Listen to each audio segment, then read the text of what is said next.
बिस्मिल्लाहिर्रहमानिर्रहीम अस्सलामुअलैकुम वरहमतुल्लाहि वबरकातुहू। मैं हूं मोहम्मद शुएब सिद्दीकी और आप मेरा चैनल देख रहे हैं शुएब व्यूज़। नाज़रीन, क्या हाल चाल है? जैसा कि आपको पता है, आजकल हमारा जो प्रोग्राम चल रहा है वो basic operator course for power plants के बारे में है और इसमें टॉपिक जो है वो है HSE यानी कि हेल्थ, सेफ्टी एंड एनवायरनमेंट।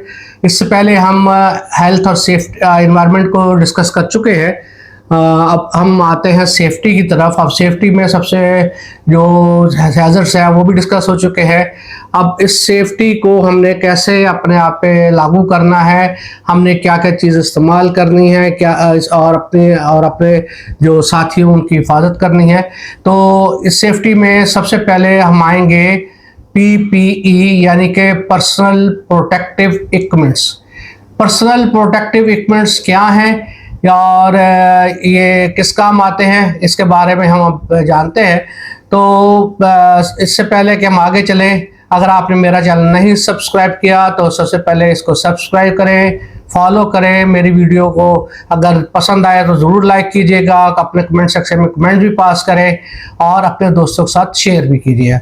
तो चलते हैं सबसे पहले हम कि PPE क्या है, यानी कि पर्सनल प्रोटेक्टिव इक्विपमेंट, ज़ाती हिफाजती आलात। जैसा कि ये नाम से जाहिर हो रहा है कि ज़ाती हिफाजती आलात यानी कि आपकी ज़ात की जो हिफाजत करते हैं, यानी कि आपके सर से लेके आपके पाँव तक, और इसकी हिफाजत के लिए हमें जो से आलात चाहिए होते हैं वो डिस्कस करेंगे। तो वन बाय वन डिस्कस करेंगे। यानी कि पहले तो हम ये देख लेते हैं हिफाजती आलात कौन कौन से हैं और किस काम आते हैं। उसके बाद इसकी थोड़ी डिस्क्रिप्शन होगी कि इनकी रेटिंग क्या होनी चाहिए। तो सबसे पहले हम अपने जिस्म के सबसे ऊपर वाले हिस्से सर से शुरू होते हैं। तो सर में की हिफाजत के लिए हमें हेलमेट की ज़रूरत पड़ती है। हेलमेट, हार्ड हैट या हार्ड कैप वो हमने इस्तेमाल करनी होती है। हार्ड हैट या हार्ड कैप जो है वो ज़्यादातर अपना कंस्ट्रक्शन यानी कि जो सिविल कंस्ट्रक्शन है उसके दौरान इस्तेमाल होते हैं, जबकि इंडस्ट्री में हमें हेलमेट की ज़रूरत होती है।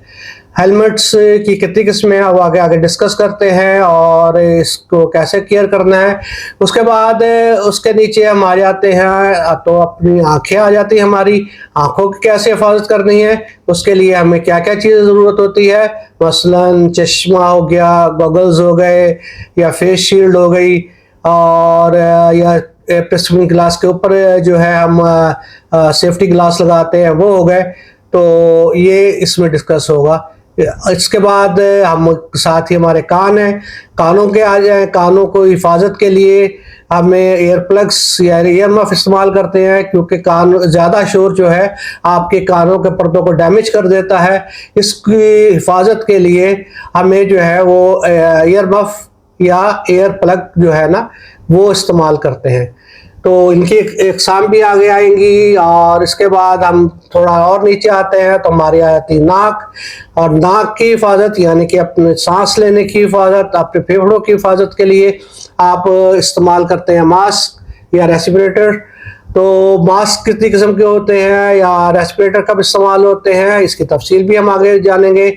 और उसके बाद नीचे आ जाए तो मुंह होता है, मुंह की हिफाजत भी मास्क के थ्रू ही होती है।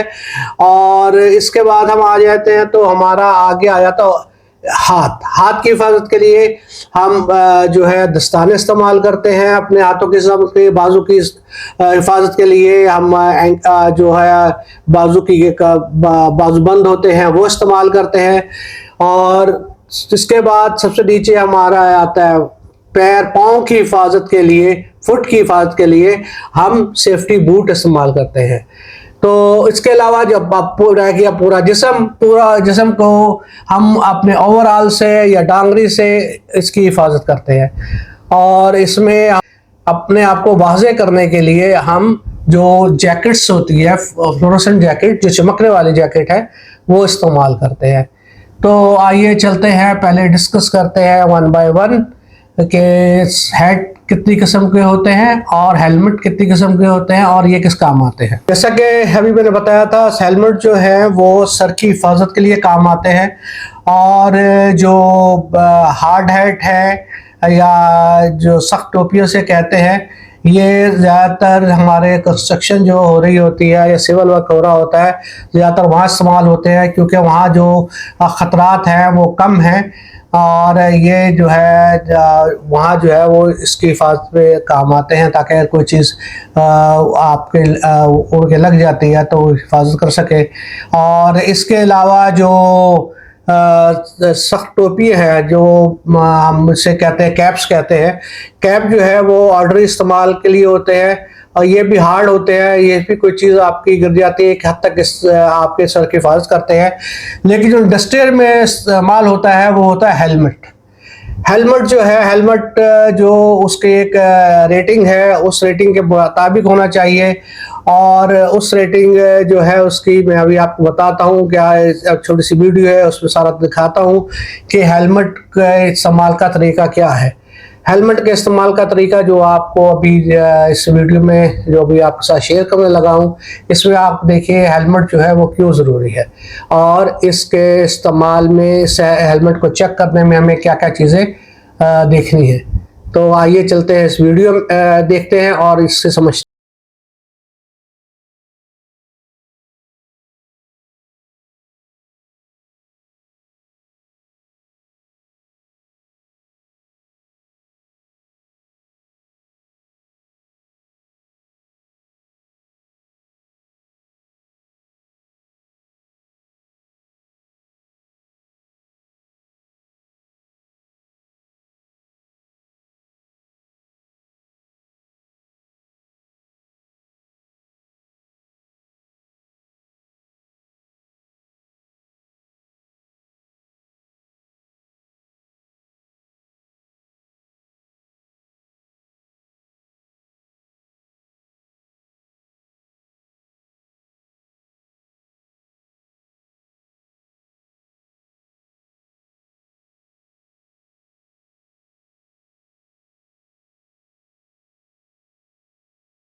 Using protective headgear, it must comply with ANSI's Z89.1 standard for industrial head protection. If you choose a hard hat, proper assembly is crucial to ensure that it provides the maximum protection. Make sure the inside suspension and shell are included. Inspect the parts of the hard hat, including any attachments that are included. Flip over the shell and install the inside suspension by applying the tabs in the suspension lugs.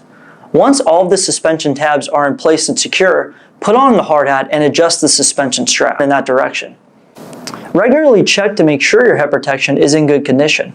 Let your employer know if it needs to be replaced. Replace your hard hat when its expiration date has passed. Hats worn every day should be replaced every 2 years. जी जनाब, इस video में आपको पता लग गया कि helmets जो है वो किस किस्म के होते हैं और क्या इनका कोड है और क्या क्या चीज़ें चेक करनी है। इसमें जो सस्पेंशन है और जो उसका जो ऊपर का मटेरियल, हार्ड मटेरियल है, उसको कैसे चेक करना है और कब चेंज करना है, ये आपको वाज़ेह तौर पे पता लग चुका है। अब हम आगे जाते हैं नीचे गॉगल्स की तरफ, चश्मे की तरफ, यानी कि आँख की हिफाजत की तरफ। आँख की हिफाजत क्यों ज़रूरी है? इसमें आँख में कोई भी चीज़ आप काम कर रहे हैं, आपकी आंखों में जा सकती है, आपकी बुनाई को मुतासर कर सकती है। कोई छींटा है केमिकल का या कोई ऐसी चीज़ है, वो भी आपकी आंख में जा सकती है।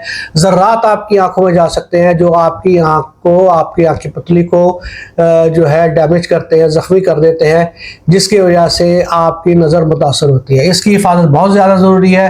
अब हम आपको दिखाते हैं इसमें कौन कौन सी जो है वो गॉगल इस्तेमाल होती है, कितनी किस्म की हैं और इसमें कैसे हमें चेक करना चाहिए। तो आइए देखते हैं इस वीडियो में। Eye and face protection. Numbers are scary. Every day, 600 plus workers worldwide suffer from eye injuries. Such injuries can be avoided simply by wearing the proper eye and face protection equipment. As examples of such PPE, the following ones can be mentioned. Safety glasses and goggles. Eye and face shields. Eyewear accessories. Over specs. Visors. You are encouraged and advised to wear eye and face protection equipment when working with lasers or power-driven tools,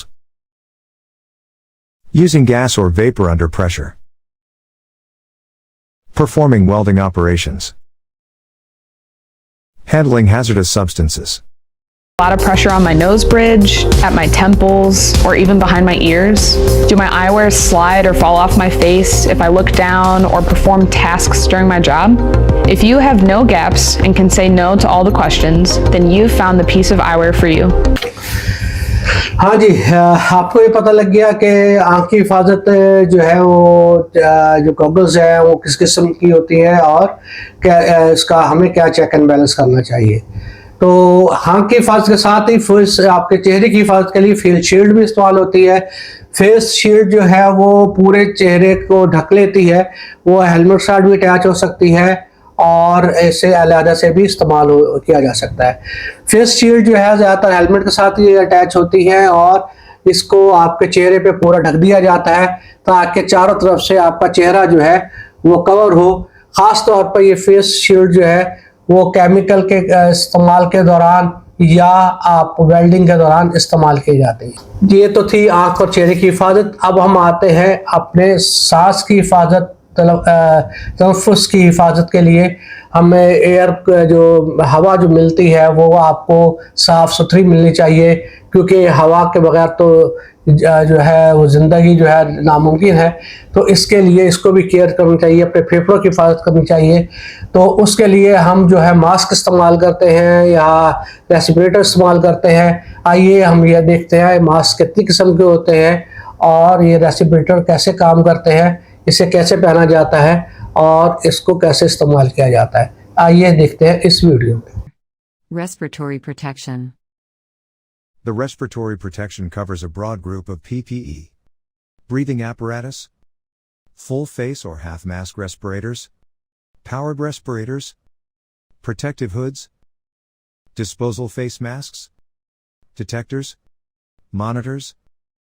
Now I will discuss in detail about respirators. And the first one is face piece respirator. This is the most used cartridges that have specific range of application and face and offer protection to eyes also. These full face respirators, wizard respirator same हमारे पास full face respirators की तरह काम of breathing apparatuses. First one is emergency escape set. Emergency escape set दो तरह के होते हैं. First one is emergency escape hood and second one is emergency flight set. ये दोनों एक ही तरह काम करते हैं, लेकिन इनके दोनों के डिफरेंट एप्लीकेशंस हैं। इनको आगे इसी वीडियो में हम डिस्कस करेंगे। Next are breathing airline trolley and self contained breathing apparatuses. अब हम इनको सेपरेट डिफाइन करते हैं। इमरजेंसी, ये एक फाइबर ग्लास का सिलेंडर होता है जिसमें 2 kg कंप्रेस्ड एयर होती है, 315 बार प्रेशर होता है और 15 मिनट्स का एस्केप टाइम देता है। इमरजेंसी एस्केप सेट्स को हम ऑयल एंड गैस के प्लांट्स पे यूज करते हैं। सेम इमरजेंसी एस्केप सेट की तरह ही काम करता है। ये भी फाइबर ग्लास का सिलेंडर होता है, इसमें 2 kg कंप्रेस एयर होती है, 315 बार प्रेशर होता है और 15 मिनट का एस्केप टाइम देता है। Airline trolley, breathing airline trolley contain 2 compressed gas cylinders. Pressure of each cylinder is 207 bar. Each cylinder contains 2 kg compressed air. Weight of empty cylinder is 4.75 kg. Each cylinder provides 45 minutes breathing time, that is divided in 33 minutes working time and 12 minutes warning time. BA trolley contains 2 pressure gauges, high pressure gauge, low pressure gauge. And BA trolley also contains 2 whistles, high pressure whistle and low pressure whistles. ये high pressure gauge, low pressure gauge, high pressure whistle, low pressure whistle, ये हमारे पास cylinder और hoses में pressure को mention करती हैं। Standard length of breathing airline trolley hose is 60 metres. Breathing airline trolley hose is connected to the flight set by pigtail, जैसा कि मैंने ऑलरेडी आपको बताया है। We use breathing airline trolleys for working usually in confined space where there is a deficiency of oxygen or toxic gases are present. Self-contained breathing apparatuses usually used for rescue purposes. Some specifications are: pressure of SCBA cylinder is 207 bar. Weight of empty cylinder is 4.75 kg. Cylinder contains 2 kg of compressed air. Weight of strap, jacket, hose and other accessories is 3 kg. So total weight of SCBA self-contained breathing apparatus is 9.75 kg. SCBA cylinder provides 45 minutes of breathing time, that is divided in 33 minutes working time and 12 minutes warning time. इसका मतलब है कि जैसे ही हम अगर किसी को rescue कर रहे हैं, जो भी काम कर रहे हैं, तो जैसे ही 33 मिनट्स गुजरेंगे और लो प्रेशर विसल आना स्टार्ट होगी, तो हमने जो भी काम कर रहे हैं उसको छोड़ना है और हमने वापस वहां से एवैक्यूएट होना है, वहां से निकलना है, जो कि 12 मिनट्स हमें वार्निंग टाइम देता है एरिया से एवैक्यूएट होने के लिए, निकलने के लिए। Now I will discuss about tests of breathing apparatuses before use. First one is positive pressure test. इसमें हम ब्रीदिंग अपरेटस को सेट करते हैं और जो फेस मास्क होता है उसमें फिंगर इंसर्ट करते हैं। अगर तो एयर बाहर को आ रही है, इसका मतलब है कि इसमें पॉजिटिव प्रेशर है, यानी कि हमारे पास एम्बिएंट प्रेशर से ज्यादा प्रेशर है। Second one is bypass test. Bypass test में हम डिमांड वाल्व या एयर रेगुलेटर के ऊपर एक बटन लगा होता है, उसको पुश करते हैं जो कि उसको बाईपास कर देता है और हमारे पास एक्सेस क्वांटिटी में एयर अंदर मास्क में जाना स्टार्ट हो जाती है। Then we perform leak test and whistle test together. इसके लिए हम क्या करते हैं कि एयर की सप्लाई को बंद कर देते हैं सिलेंडर से और सांस लेना स्टार्ट करते हैं।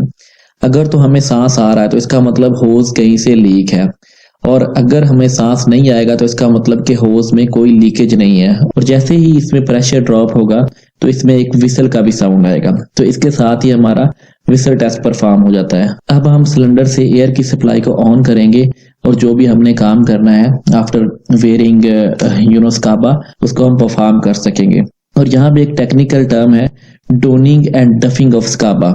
स्काबा को पहनने के प्रोसेस को जब हम स्काबा यूज करने के लिए पहन रहे होते हैं तो उसको कहते हैं donning, and the process of removing the scuba is called doffing of scuba. That's all about breathing अपरेटसेस।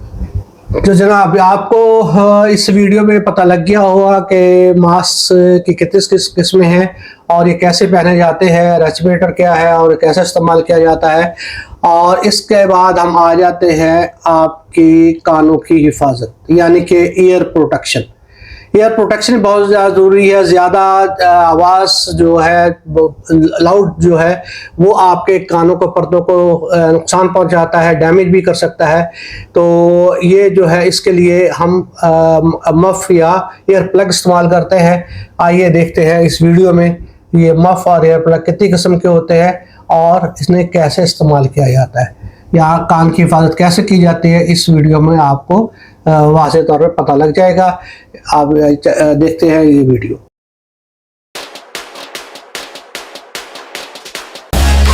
Life can be loud, and there's so much you want to hear. But and once it's gone, you can't get it back. The good news is, it's easy to protect your ears. Foam earplugs are easy to use. Just roll, pull, and hold. Step 1. Roll the earplug till it's thin enough to fit in your ear. Step 2. Pull up and back in your ear with one hand and push the earplug in with the other. Step 3. Hold the earplug while it expands to fill your ear. Foam earplugs let the music in, but keep the harmful volume out. So now you can enjoy the show. Earplugs and defenders. Noise meters. Communication sets. तो जनाब आपने ये video देखी, इसमें आपको मालूम हो गया कि ये कानों की हिफाजत कैसे की जाती है और मास्क कैसे पहने जाते हैं या जो ईयर प्लग है उनको कैसे इस्तेमाल किया जाता है। तो ये तो होगी हमारी कानों की हिफाजत। अब हम आते हैं अपने हाथों की हिफाजत की तरफ। हाथों की हिफाजत बहुत ज़रूरी है। ये आपका सारा जो दारोमदार है यहाँ पे काम करने का आपके हाथों पे है। इनकी हिफाजत बहुत ज़्यादा ज़रूरी है और इनकी हिफाजत के हम ग्लव्स इस्तेमाल करते हैं।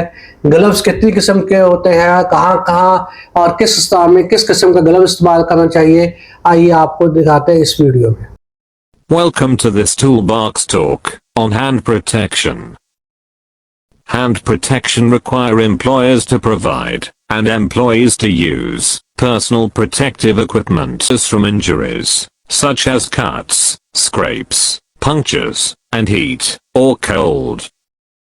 So it is vitally important to make certain that the gloves you select for use are adequate to protect against the specific hazards you come across while at work. In this Toolbox talk, we will discuss about the causes of hand injury, the types of gloves that should be worn, and various safety measures. Gloves. Sturdy gloves made from metal mesh, leather or canvas provide protection against cuts and burns, chafing and abrasions. They do not provide sufficient protection for use with rough, sharp or heavy materials. Gloves. Chemical resist.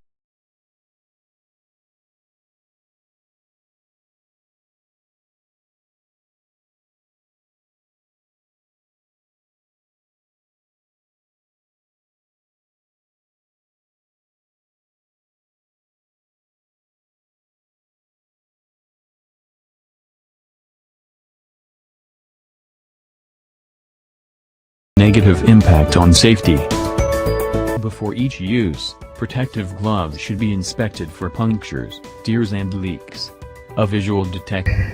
तो जनाब आपने ये देखा, ये video में आपको gloves के बारे में पता लग गया, ग्लव्स कितनी किस्म के होते हैं और कहाँ इस्तेमाल होते हैं और इन्हें कैसे इस्तेमाल करना चाहिए, इनकी केयर कैसे करनी चाहिए। तो ये था हाथों की हिफाजत। अब हम आते हैं पाँव की हिफाजत के लिए। पाँव की हिफाजत बहुत ज़्यादा ज़रूरी है। ये भी जिस्म का एक अहम हिस्सा है और ये इसके बगैर आप चल फिर नहीं सकते। तो इसकी हिफाजत के लिए हम बूट इस्तेमाल करते हैं। बूट कितनी किस्म के होते हैं और ये हार्ड टो वाले बूट हैं या किस किस्म के हैं, इनकी भी मुख्तलिफ अक़साम है और ये मुख्तलिफ जगहों पर इस्तेमाल होते हैं। आपको इस वीडियो में देखने को मिलेगा बूट कितनी किस्म के हैं, कैसे हिफाजत करते हैं। आइए आप देखते हैं बूट आपके पाँव की हिफाजत। 6. Foot protection. The foot protection equipment is designed to protect the feet and legs against various hazards, such as extreme temperatures, crushing, piercing, slipping, cutting, chemicals and electricity. It is typically required when users are involved in construction activities, working in very cold or hot environments, working with chemicals and forestry, or manually handling heavy objects. As examples of foot protection equipment, the following can be pointed out. Safety boots and shoes. Anti-static and conductive footwear. Different options available for foot and leg protection. Leggings protect the lower legs and feet from heat hazards such as molten metal or welding sparks. Metatarsal guards are usually made of aluminum, steel, fiber or plastic and protect the instep area from impact and compression. Guards fit over the toes of regular shoes to protect the toes from impact and compression hazards.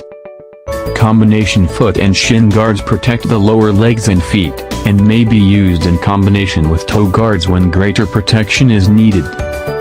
Safety shoes have impact-resistant toes and heat-resistant soles that protect the feet against hot work surfaces common in roofing, paving and hot metal industries.